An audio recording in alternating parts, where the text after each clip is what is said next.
Hi there, I am Megan Crowley-Watson. I'm the director of Edgewater University Writing Center, and I've made this short video to help students better understand plagiarism and prevent it, and hopefully move forward in their academic career as successfully as possible. Now, below in the description, you're going to see that there are timestamps for various areas in this video. I do recommend that most students, especially students starting out, watch the thing from start to finish, but I also understand that you may be here to learn a bit more about paraphrasing, and that's okay too.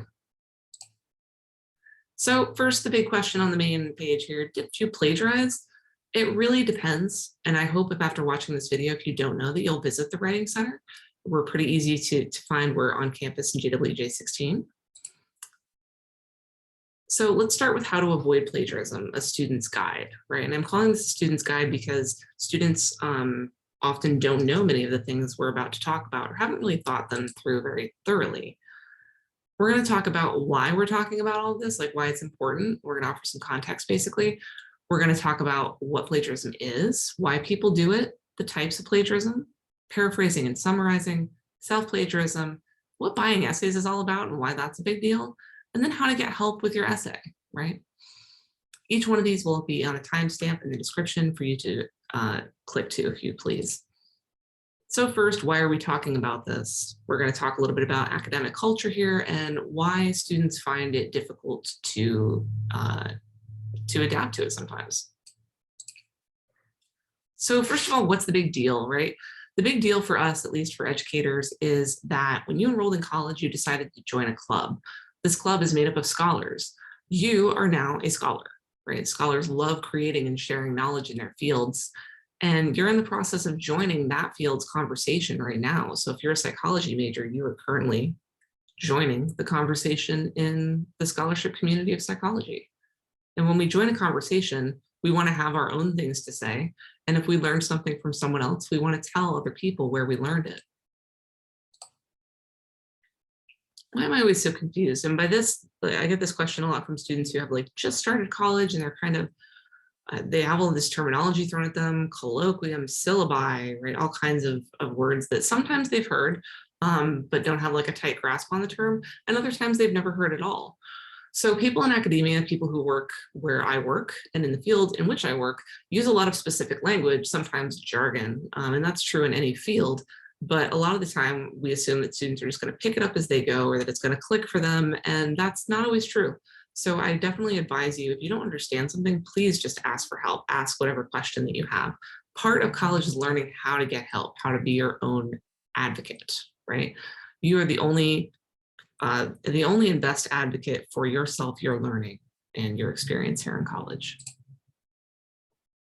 Next, what is plagiarism? Many students have heard this term before, but they are not familiar with all the different ways it's applied or what it truly means.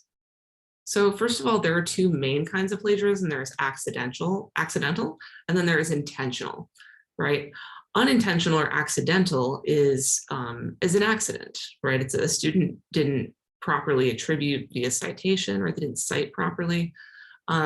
Whereas intentional is the student didn't cite on purpose, right? They knew it was someone else's work and they've chosen to not use it, right?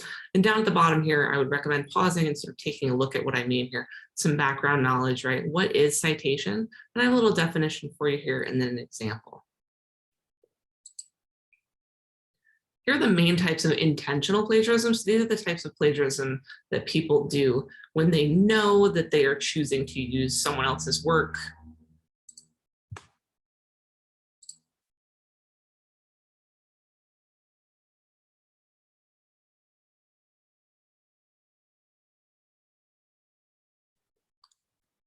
When they know they are choosing to use someone else's work in a way that is not honest, or they are choosing to reuse their own work.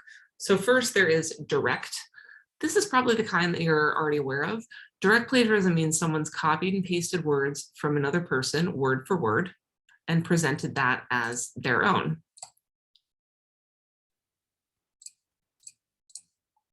Okay, so the main types of intentional plagiarism are direct, mosaic, and self-plagiarism. Direct is the kind where a person would copy and paste someone else's words, use them word for word or verbatim, as we sometimes say, and present that work as their own without citation, sourcing, anything like that. Mosaic plagiarism is much like a mosaic piece of art, where someone takes elements from multiple sources and then fits them together to create a new paper, as it were, out of other people's words. And then the final one is self-plagiarism. This is where you're submitting one piece of writing for more than one class. And the reason we don't want students doing this, number one, is because it certainly does enculturate academic dishonesty, right? It is a dishonest practice. Because if you were not going to act dishonestly, you would just tell both instructors or however many instructors that you were turning this paper in multiple classes. But if you find yourself hiding it, then you are doing something dishonest, right? There's no way around that. And second, students are asked to write papers and courses for a reason, right? When we assign a paper, it's because we want the student to do research, to write, to practice writing, practice drafting.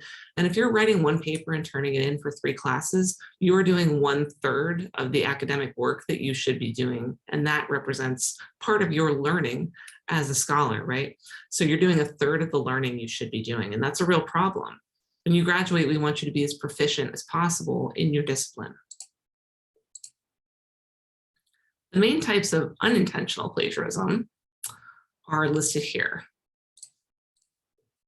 The main types of unintentional plagiarism are paraphrasing or summarizing issues, missing citations, and misunderstanding the assignment. So paraphrasing or summarizing issues, this is when a student is trying to paraphrase, trying to put someone else's words into their own words, and they have some trouble with it. We'll talk about that in a moment. Missing citations, a student might copy and paste a quote, and they might even put quotation marks around it, but they might forget to actually add in that citation afterwards. And we'll talk about how to avoid this as well. And finally, misunderstanding the assignment. Some assignment descriptions can be tricky. Sometimes you may not realize the requirements of the assignment or the citation requirements. So just paying attention to what's in the assignment is really important. And if you don't understand an assignment, you should always ask your instructor. So for our next section here, the question is, why do people plagiarize, right? So there are many reasons people plagiarize. One of them, and this is intentional plagiarism I'm talking about here, right? Only intentional. One thing I hear quite a bit is, I can't do it, right? I can't write this paper, this is too hard. Maybe you can't do it the way you've been doing it, and you need to change up your approach though, right? Another reason students often say is, I don't have time, right? So my question for that student would be, have you talked to someone at school about your schedule, right? Maybe you're taking too many classes, maybe you have too many things scheduled at once. At the very least, maybe someone, your advisor or student services, can help you develop a schedule that will work a bit better for you. Another thing I hear a lot is, my writing is bad. I have to stop a student right there and say, there is no such thing as bad writing. Read that again out loud, right? Say that to yourself. There is no such thing as bad writing. It's all subjective. Writing is about improvement and practice, not good and bad, right? We want to help students become clear communicators, and that takes time and practice, like anything else. You wouldn't walk up to the basketball net and expect to sink 3-pointers without ever practicing, right? And that's the same thing with writing. Next, some students say, I don't understand, right? I don't know what this assignment is about. We can help you with that at the Writing Center. Ask your instructor for clarification, or come on down and we can definitely walk you through assignments. And if you're still having trouble, we can contact your instructor and ask questions for you. And we often do that anonymously, especially if students have like a feeling of tension with their instructor. Next, the assignment is stupid. Sometimes that's a fair assessment. You still have to complete it though. Every assignment, no matter how trivial it feels, helps you practice your skills as an academic. And every assignment that has point values attached to it should be completed if you want to do as well as you can in the course. And then finally, some students think no one will know. Maybe, maybe not. Google risk-reward ratio, right? What is the risk to reward ratio for plagiarism? Is it worth it? Also, is that the point? You'll know, right? If no one else knows, you will still know. So instead of gambling, why don't you come visit us and we can talk about it? And I'm certainly not going to judge you or if you say any of these things. Clearly, I've heard them before, right? In our next section, we're going to talk about paraphrasing and summarizing troubles. Whenever you paraphrase or summarize, always cite. Even if you don't know how to cite in the right format, adding that author's name or title will show the instructor that you're trying to cite. And at least gesturing toward a citation is really important in academia. We don't always have to get it perfect, but we do have to show people that we want to offer credit for the information we found. Next is missing citations. So these are just a few tips for students that I often tell them. During your research for a paper, have a document open, like Word or Google Docs. Whenever you find a quote or links or something like that, paste them right into that documentation, put some notes on there, and make sure that when you do copy and paste a quotation mark or quotation into your paper, I like to highlight them a lot of the time, like actually with a bright yellow highlight, so that I know this is someone else's writing and I will remember, hopefully, to come back to it and make sure to cite that. And also write in your paper, if you want to drop a link to the source and then come back to correct that citation, that's also good. This is an example of what this might look like, right? So I found a quote that I really like. Here's my author's name. Here's the link it came from, right? So I can come back later and build that citation, but I have it noted that it's not my work. Next is self-plagiarism. Some factors you may not have considered, and a lot of students don't think about this. When we talk about self-plagiarism, they kind of laugh it off, but I would really advise you to think about this. First of all, resubmissions can be okay. Some instructors allow submissions of previous assignments, so just ask them. Your own learning is important. You're in college to learn. What will you learn by submitting something you have already done?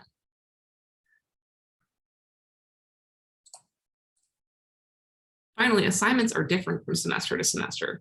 Most of the time, old assignments don't quite meet the new requirements for whatever the new assignment is. You may end up with a lower grade than you had the last time you submitted it. So even if you submitted it to a teacher and you got an A, you may not get an A the next time. So my advice for this one is definitely to say something. All you have to do is tell your teacher or publisher, essentially, that you want to reuse something you already wrote before you submit it. They may allow it, they may not. Either way, it's a decision for the educator or the publisher in some cases to make. Finally, paper mills. This is about buying your essay. Papers purchased online. So is using a paper I bought plagiarism? Yes, it absolutely is. This is also called contract plagiarism. You contract with pay someone to write for you. The people selling you the paper will lie to you and say it isn't plagiarism. So there's some things you may not have thought about here. One is that you might still get a bad grade. Just because someone else wrote it doesn't mean it's better. What if you're a better writer than that person?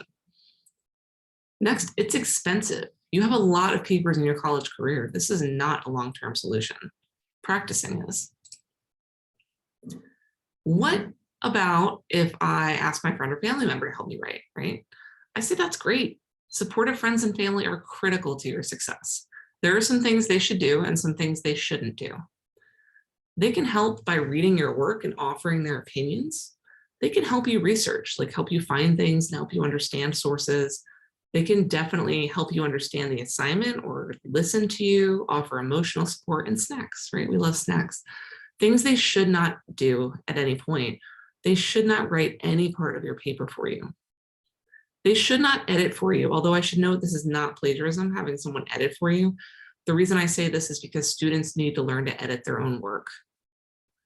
They should not give you their papers to use, and they should definitely not tell you to ignore your instructor's comments or instructions. Keep in mind, they are not the instructor. There's only one person that's going to assign a grade to that assignment, and it is not your friend or family member. So what now? After all of this, we've talked about a lot of things. I definitely advise visiting the Writing Center online, on Moodle, or in person. We have templates for APA 7th edition too, and I have tons of citation resources. You can email me at writingcenter@ewc.edu if you're looking for help online or you just have a question. And we're located in JWJ 16.